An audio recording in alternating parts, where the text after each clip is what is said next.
You're gonna love this moment of karma. State-funded NPR and its CEO Katherine Maher didn't know what hit them at this Doge subcommittee hearing last week because all of the network's dirty laundry was aired for how shamelessly partisan the network has really become while running on American taxpayer dollars. Here's a few highlights you can't miss, so take a look before I tell you how big this really is. It's interesting because a lot of your thinking, as expressed by your public statements, is deeply infused with economic and cultural Marxism.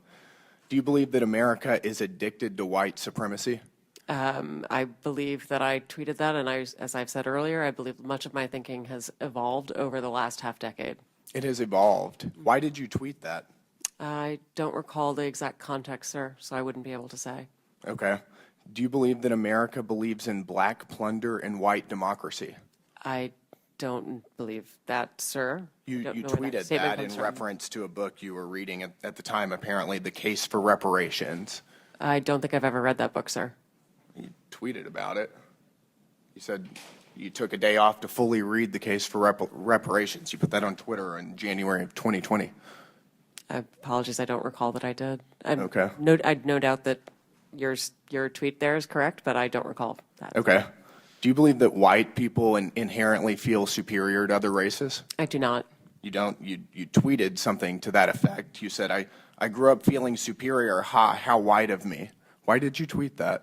I think I was probably reflecting on what it was to grow up in an environment where I had lots of advantages. It sounds like you're saying that white people feel superior. I don't believe that anybody feels that way, sir. I was just reflecting on my own experiences. Do you think that white people should pay reparations? I've never said that, sir. Yes, you did. You said it in January of 2020. You tweeted, yes, the North, yes, all of us, yes, America, yes, our original collective sin and unpaid debt, yes, reparations, yes, on this day. I don't believe that was a reference to fiscal reparations, sir. What kind of reparations was it a reference to? I think it was just a reference to the idea that we all owe much to the people who came before us.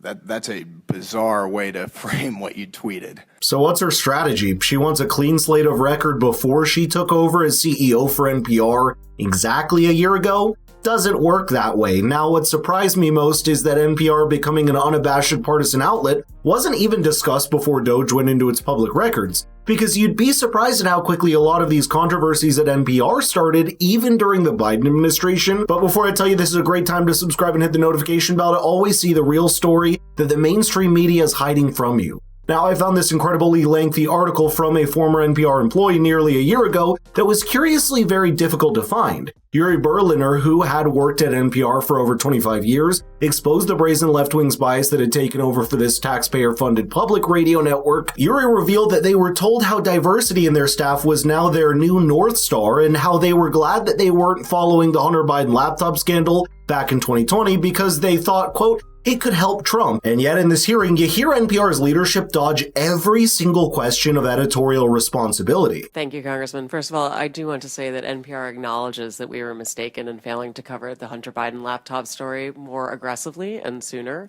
Our current editorial leadership. Wuhan? We recognize that we were reporting at the time, but we acknowledge that the new CIA evidence is worthy of coverage and have covered it. Now, you've had a long history, including the thing that I mentioned about lack of reverence for truth, and how reverence for truth, you've even talked about the First Amendment kind of getting in the way of what you wanted to get done.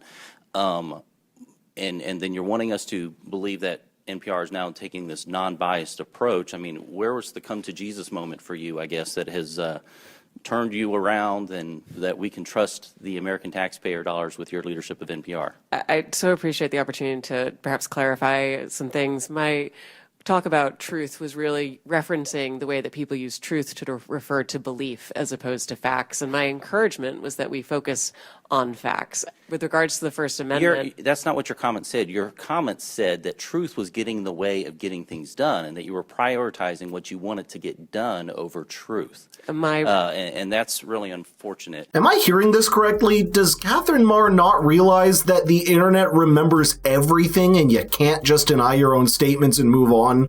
Listen, the whole reason this entire hearing is even taking place is because NPR is very unique in the entire media landscape of this country. It lies in a financial bubble because it doesn't lie in the same competitive free market of private media. and always has the safety net of taxpayer funding to fall back on.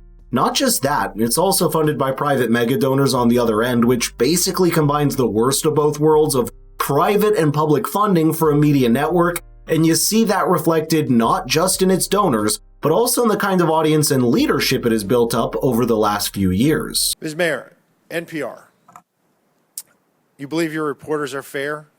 You said they're fair and they're working at it. I believe that they work to be every day, sir. They're non-biased.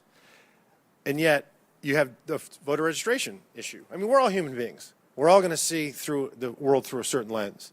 And are you aware of any Republicans, any registered Republicans in your newsroom? I couldn't say registered, but I know we have conservatives in our newsroom, yes. Okay, so the recent registration, when it was looked at, 87 Democrats and 0 Republicans registered. I found that very concerning, Yeah, sir. I would. Not even 40 to 30 or 50 to 20, 87 to 0. But it shouldn't be surprising when their own CEO says things like, I'm so done with late-stage capitalism, or calls the President of the United States a deranged racist sociopath, or that America's addicted to white supremacy. So billions have gone into both of your coffers over the last several decades.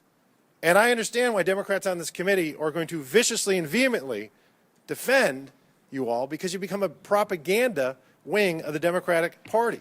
67% of your viewers and listeners identify as Democrat, with only 12% conservative, and you become a sandbox for leftist propagandists to frolic on taxpayer dime and no more. And if you look at some of the polling around NPR and its funding, is it surprising that there's a large partisan political divide in the people that want NPR's public taxpayer funding to continue versus those that don't? A study from Pew Research found a stark discrepancy between Republicans and Democrats, with most conservatives wanting NPR to stop being funded by hard-earned taxpayer money. Not just that, this is an issue that has made it as far as Senator Ted Cruz's desk nearly a year ago, when he wrote a pretty scathing letter to CEO Katherine Maher, saying in part, quote, recent public reports, including an expose by NPR's former senior business editor Yuri Berliner, have highlighted NPR's dwindling viewpoint diversity and reluctance to cover newsworthy stories, such as Hunter Biden's laptop, that fail to align with the organization's extremist liberal views. But this is only part of the story, as it turns out NPR's selective reporting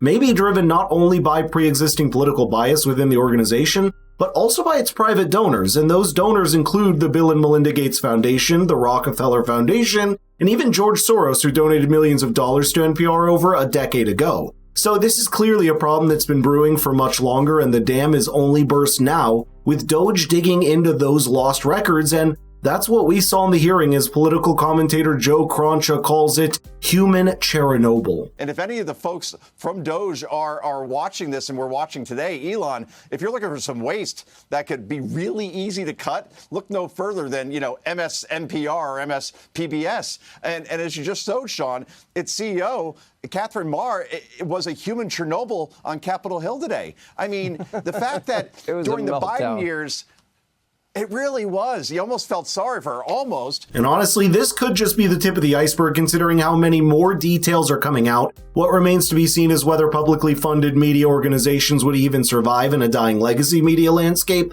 if their crutches of taxpayer and donor money was eventually pulled from underneath. But tell me in the comments what you think will happen, because we're probably going to find out the answer to that question in the next couple of months.